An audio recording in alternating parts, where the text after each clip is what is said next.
এবং আজকে যে সকল ভাইয়েরা উদ্যোগ নিয়ে আজকে এই সুন্দর প্রোগ্রাম করেছেন এবং যে সকল জাতি ধর্ম নির্বিশেষে হিন্দু মুসলিম খ্রিস্টান বৌদ্ধ সকল ধর্মের মানুষ আমরা এই জায়গায় এসে হাজির হয়েছি।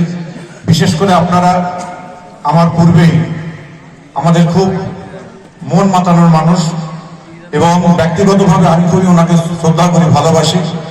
মানিক ফকির সাহেব তিনি যে সকল তথ্যগুলো দিলেন তার তথ্যগুলোকে আমি শ্রদ্ধা জানাচ্ছি এবং আজকে যারা এই প্রোগ্রামকে সুন্দর সাফল্যমণ্ডিত করে তুলেছেন, যারা এত সময় ধরে বসে আছেন, সকলকে আমার অন্তঃস্থল থেকে ফুরফুরা দরবারদের পক্ষ হইতে মোবারকবাদ জানাই। বিশেষ করে একটা কথা বলে দিই প্রথমেই, আজকে ওয়াকাফের সম্পত্তি নিয়ে আমরা যে দাগ দিয়েছি সে মুসলিম আমরা জাতি এবং বিশেষ করে একটা আমাদের মধ্যে একটা দ্বিধা ছিল যে ফুরফুরা শরীফ তবলিগকে দেওবন্দি বেরেলি ওহাবি যে কোনো ধর্ম আপনার কি বলে গোষ্ঠীর হোক না কেন তারা কি ফুরফুরা শরীফ তাদের মেনে নেবে? 100 বার মেনে নিয়েছেন এবং আমরা একসঙ্গে আমরা এই প্রোগ্রাম প্রত্যেকটা জায়গায় আমরা করছি এবং আমরা যে এক জায়গায় দাঁড়াতে পেরেছি তার জন্য আল্লাহ পাকের দরবারে লাখ লাখ কোটি কোটি শুকর আদায় করছি।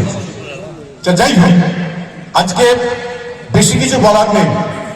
একটা কথা সত্য করে আমি প্রথমেই বলে দিই, আমি যে বাড়ির সন্তান ফুরফুরা পীর আবু বকর সিদ্দিক রহমাতুল্লাহ আলাইহি, আজকে যদি তানার সময় এবং তানার 5টা আওলাদ ছিল, তানাদের সময় যদি আজকে এই অবস্থা হতো, তিনি কিন্তু এক বাক্যে বলে দিতেন তোমরা জাতি ধর্ম নির্বিশেষে হিন্দু মুসলমান জৈন খ্রিস্টান বৌদ্ধ সকল ধর্মের মানুষ তোমরা এক হয়ে গিয়ে তোমরা আজকে ওয়াকাফের বিলটাকে তোমরা প্রত্যাহার করো, তোমার রেডি ঠিক জায়গায় নিয়ে আসো, নচেত আজকে আমাদের মসজিদ আমাদের মাদ্রাসা আমাদের মক্তব আমাদের ঈদগাহ আমাদের কিছুই থাকবে না, তাদের কাছে সবকিছু চলে যাবে। এমন একটা দিন আসছে আপনার মাথায় রাখবেন, আপনি মারা যাবেন, মারা যাওয়ার পরে আপনার লাশের আমরা কাফন পরাতে পারবো, গোসল দিতে পারবো, কিন্তু কর্মস্থানে আপনার কর্মস্থানে আপনার মাটি দিতে পারবো কিনা সেটা কিন্তু সন্দেহ রয়ে গেছে, সেটা কিন্তু সন্দেহ রয়ে যাচ্ছে। তারই জন্য আজকে আমরা উঠে পড়ে লেগেছি, শুধুমাত্র আমরা মুসলিম নয় সর্বজাতির মানুষ আমরা একসঙ্গে একবারকে। আমি গতকালকেই বাঁকুড়া জেলায় গিয়েছিলাম, বাঁকুড়া কোতলপুরে গিয়েছিলাম। একটা গ্রাম থেকে 26 তারিখে 15টা গাড়ি আসবে, একটা গ্রাম থেকে, একটি করে গ্রাম কোতলপুর বাঁকুড়া কোতলপুরে একটা গ্রাম থেকে 15টা গাড়ি আসছে। কোথায় আসবে? কোথায় আসবে? আরে জোরে বলো। ব্রিগেডের জন্য সবাই মন আনচান করছে তো নাকি? হ্যাঁ, সবাই মন আনচান করছে। ব্রিগেড যাবেন? সবাই যাবেন? হাত তুলছেন? তা সবাই হাত তুলুন। এই একটা হাত তুলুন, তুলুন।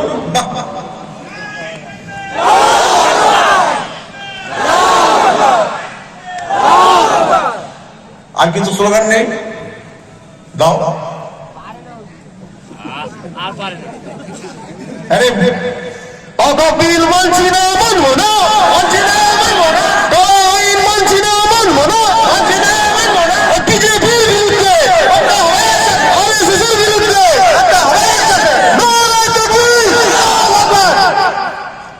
কিন্তু যেভাবে এখান থেকে তকবীরটা দিল, যেভাবে আওয়াজ দিল, সে আওয়াজ কিন্তু আপনাদের কাছ থেকে আমরা পেলাম না। এটাই হলো কষ্ট, এটাই হলো ব্যথা। আপনারা যারা বসে আছেন অনেকেই ভাবছেন ওয়াকাফের সম্পত্তির বিষয়টা নিয়ে আপনারা অনেকেই জানেন না। ওয়াকাফটা কি? খালি মনে আছে মসজিদ আমার ওয়াকফ করতে হবে, মাদ্রাসা আমার ওয়াকফ করতে হবে, আমার ঈদগাহ আমার ওয়াকফ করতে হবে, এইটুকু 3টে জিনিস আপনার আমার মাথায় আছে।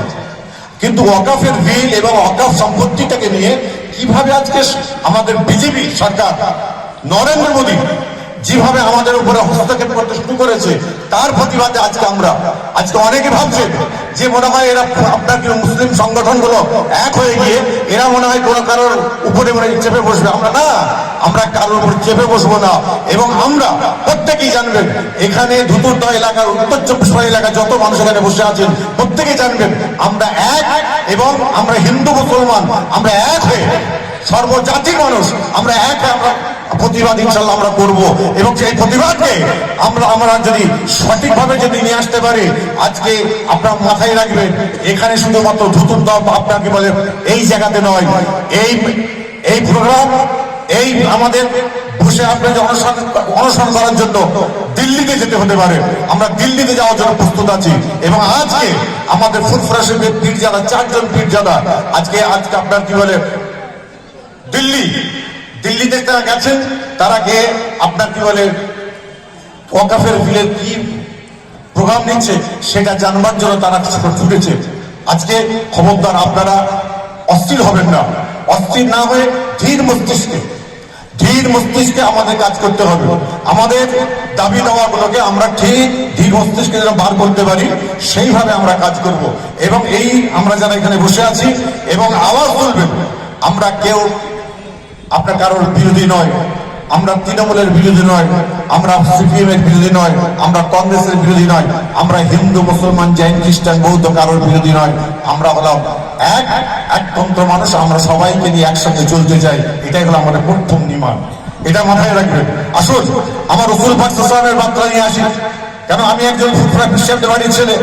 আল্লাহ রসুল আল্লাহ হাবিব আজকে যে এই অবস্থায় আমরা বসে আছি, এরকম কঠিন অবস্থায় যে বসে আছি, এবং মানিক ফকির সাহেব তিনি বললেন যে আজকে কোথা থেকে ইসলামটা এসেছে, কোন জায়গা থেকে এসেছে, কোথায় এসে পড়েছিল, প্রত্যেকটা জিনিস কিন্তু আপনারা ঘরে বলেছেন। আমার নবী, আপনার নবী, দয়ার নবী হুজুর আকরাম সাল্লাল্লাহু আলাইহি ওয়াসাল্লাম তিনি কত বড় আদর্শবান ছিলেন, কত বড় মানবতার মানুষ ছিলেন। একদিন মসজিদে নববীর মধ্যে এমন রাসূল পাক সাল্লাল্লাহু বসে আছেন, একটা বাচ্চা ছেলে পেচ্ছাপ করতে বসেছে। এমন সময় তখন পেচ্ছাপ যখন করছেন, হযরত আবু বকর সিদ্দিক রাদিয়াল্লাহু তাআলা আনহু, হযরত ওমর ফারুক রাদিয়াল্লাহু তাআলা আনহু, হযরত উসমান গনি রাদিয়াল্লাহু তাআলা আনহু, হযরত আলী কাররামাল্লাহু ওয়াজহু, প্রত্যেকটা সাহাবা আমার রাসূল পাক সাল্লাল্লাহু আলাইহি ওয়াসাল্লাম বলেছিলেন, হে নবী মুহাম্মদ সাল্লাল্লাহু আলাইহি ওয়াসাল্লাম, প্রফেট মুহাম্মদ সাল্লাল্লাহু আলাইহি ওয়াসাল্লাম, আপনার কাছে আমার একটা আরজ। বলে কি আরজ বলো? বলে আজকে আমাদের মসজিদের মধ্যে পেচ্ছাপ করতে বসেছে, একে আমরা একটু পেচ্ছাপ করা বন্ধ করে দিই। সঙ্গে সঙ্গে আমার রাসূল পাক সাল্লাল্লাহু আলাইহি ওয়াসাল্লাম বলেছিলেন, প্রফেট মুহাম্মদ সাল্লাল্লাহু আলাইহি ওয়াসাল্লাম বলে না, খবরদার তুমি এটা আপনার কি বলে খবরদার এটা তাড়া বেরো না, এটা হাঁকার বেরো না। যদি তুমি হাঁকার মারো তাহলে কিন্তু এর পেচ্ছাপটা বন্ধ হয়ে গেলে একটা রোগাক্রান্ত হয়ে যাবে, এ আজকে একজন রুগী হয়ে যাবে। খবরদার এটা পেচ্ছাপ করতে দাও। কি আদর্শ দেখুন, কি মানবতা, নবী মুহাম্মদ রাসূল পাক সাল্লাল্লাহু আলাইহি ওয়াসাল্লামের কি ভালোবাসা। যখন পেচ্ছাপ যখন কমপ্লিট হয়ে গেল, সেই সময় বললেন, এই বেটা শোনো এখানে। হ্যাঁ বলুন। বলে বাবা তোমাদের গির্জা আছে না? বলে হ্যাঁ আছে। তোমাদের চার্চ আছে? বলে আছে। এটা আমাদের মসজিদ, এটা আমাদের ইবাদতখানা।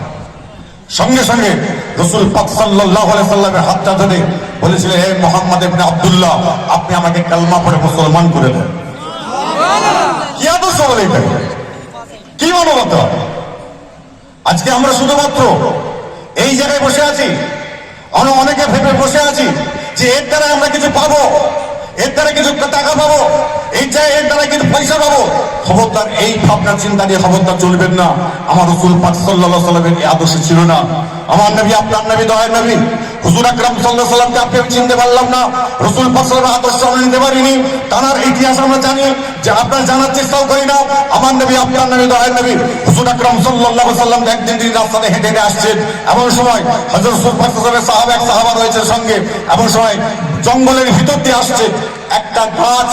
আমার আল্লাহকে ফরিয়াদ করে বলেছিলেন, আমার আল্লাহ, আমি তো জঙ্গলের মধ্যে আছি, আমার মুহাম্মদ ইবনে আব্দুল্লাহ আমার রাসূলকে দেখার জন্য আমার মনটা বড় চেয়েছে, আমার মনটা বড় কাঁদছে, আল্লাহকে আমি কি তার আগে দেখতে পাবো না? একটা গাছ। এমন সময় আল্লাহ পাক তার কথাকে কবুল করেছেন। আমার নবী, আপনার নবী, দয়ার নবী ওই আপনার কি বলে রাস্তা দিয়ে আসছেন, জঙ্গলের ভিতর দিয়ে আসছেন। এমন সময় দেখা যাচ্ছে আমার রাসূল পাক সাল্লাল্লাহু আলাইহি ওয়াসাল্লাম শরীরটা বড় ক্লান্ত হয়ে গেছে। এমন সময় তিনি একটু আরাম করছেন। যখনই তিনি আরাম করছেন, এমন সময় দেখা যাচ্ছে একটা গাছ মাটি ফেড়ে ফেড়ে ফেড়ে ফেড়ে আসছে। আমার নবী, আপনার নবী, দয়ার নবী হুজুর আকরাম সাল্লাল্লাহু আলাইহি ওয়াসাল্লামকে সালাম দিলেন, কদম বসি করলেন, আবার মাটি ফেড়ে ফেড়ে চলে গেল। সেই সময় রাসূল পাকের সঙ্গে রয়েছেন সাহাবী রাদিয়াল্লাহু তাআলা আনহু। আমার রাসূলকে বললেন, ইয়া রাসূলুল্লাহ, ইয়া হাবিবাল্লাহ, আপনি চোখটা বন্ধ করে ঘুমাচ্ছিলেন, আরাম করছিলেন, একটা গাছ এসে আপনাকে সালাম দিল, আপনাকে কত খুশি করে গেল, ব্যাপারটা কি বুঝলাম না। তখন আমার নবী, আপনার নবী, দয়ার নবী হুজুর আকরাম সাল্লাল্লাহু আলাইহি ওয়াসাল্লাম বলে, এই যাবে শুনে রেখে দাও, ওই গাছ আমার আল্লাহর কাছে ফরিয়াদ করেছিল, আমি যখন এই রাস্তাতে আসছি, আমি যখন বিশ্রাম নিয়েছি, আল্লাহ হুকুম করেছে, ওই গাছ কিন্তু টুকটুক করে হেঁটে আমাকে সালাম দিয়ে আমাকে কত খুশি করে চলে গেল। অনেক মসজিদে বলে সুবহানাল্লাহ। কি আদর্শ বলে এটা? আজকে আমরা বড় বড় কথা বলি, আমরা নেতা হয়েছি, আমরা পীর, আমরা পীরজাদা, আমরা আলেম, আমরা শুধুমাত্র মানুষকে ছোট করার জন্য কার আপনার মাথার মুন্ডুকে আপনার ভেঙে দেব, কার মুন্ডুটাকে তুলে ধরবো, এই ধরনের কথাবার্তা আমাদের মুখের মধ্যে রয়েছে। খবরদার, হুঙ্কার দিয়ে গেলাম, মাথা আমাদের থাকবে নত নয়, আমাদের মাথা থাকবে উঁচুতে থাকবে। আমাদের যে আদর্শ নবী মুহাম্মদ রাসূলের পাক সাল্লাল্লাহু আলাইহি ওয়াসাল্লামের আদর্শ, ওই আদর্শ অনুযায়ী আপনাকে আমাকে অবশ্যই চলতে হবে। আজ থেকে এই সময় থেকে নিজেরা প্রতিজ্ঞা করুন যে যেটা করেছি, অন্যায় করেছি, অপরাধ করেছি, যদি আপনার আমার মন অন্তর যদি ঠিক থাকে, তাহলে আল্লাহ পাক আমাদের ঘরে দিল্লি মসনদ নয়, আরো বড় বড় মসনদে বসার মতো আল্লাহ তৌফিক দান করে দেবেন। আমরা নিজেরাই জানি না আমাদের ইজ্জত সম্মান কতটুকু আল্লাহ পাক দিয়েছে, আমরা নিজেরাই জানি না। আমি পীর সাহেব, আমি পীরজাদা, আজকে আমার কত ইজ্জত দিয়েছে আল্লাহ পাক দিয়েছেন আমি নিজেই জানি না।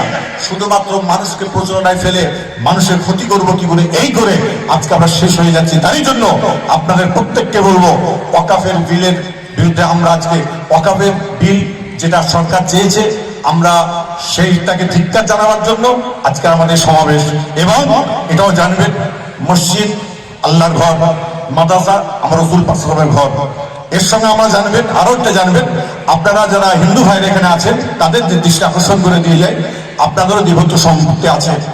আজকে ওয়াকফ বিল আমরা অনেকে তার সমালোচনা করি, বলছি যে এটা ঠিক নয়, ওটা ঠিক নয়, অমুকটা ঠিক নয়। বাংলাদেশ থেকে, একটু আগে বলছিলেন, বাংলাদেশ থেকে আপনার কি হয়, যত মানুষ এসছেন 85% মানুষ ওয়াকফের সম্পত্তির উপর তারা বসে আছে, ওয়াকফের সম্পত্তির উপর বসে আছে। কত কলেজ আছে, কত আপনার কি বলে মসজিদ আছে, মসজিদ তো আছেই, মাদ্রাসা আছে, তো ওয়াকফ করাই আছে এগুলো। খবরদার, আমাদের ঘরে যদি এইভাবে যদি অত্যাচার হয় আমরা কোনোদিন মেনে নেব না।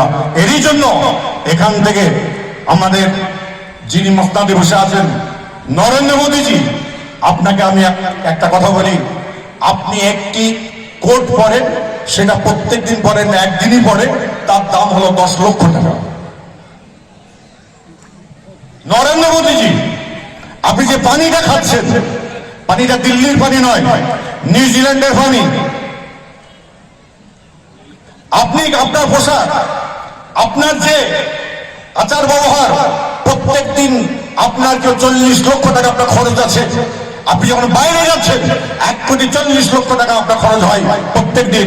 আজকে বলুন, আমাদের রাষ্ট্রপতি ছিলেন আবুল কালাম আজাদ, আবুল কালাম এপিজে আব্দুল কালাম। তার বাপ, তার মা, তিনি তিনজনে মিলে রাত্রির বেলায় খেতে বসতেন, রুটি 3 পিস রুটি, মা, বেটা আর বাপ তিনজনে খাবে।